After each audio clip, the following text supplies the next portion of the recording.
মহিলাদের জন্য চালু হলো নতুন প্রকল্প বীমা সখী যোজনা। ইতিমধ্যে রাজ্য এবং কেন্দ্রীয় সরকার মহিলাদের সুবিধার্থে বেশ কিছু প্রকল্প চালু করেছে।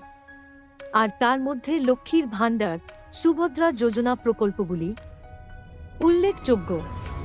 তবে অতি সম্প্রতি একটি প্রকল্প আলোচনার কেন্দ্রে। আজকের এই প্রতিবেদনে সেই প্রকল্প সম্পর্কে আলোচনা করা যাক।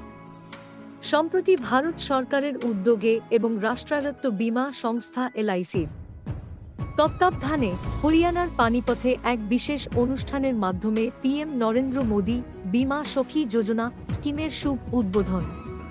প্রধানত এই প্রকল্প চালু হচ্ছে নারীর ক্ষমতায়ন এবং গ্রামীণ মহিলাদের অর্থনৈতিক স্থিতিশীলতার লক্ষ্যকে সামনে রেখে।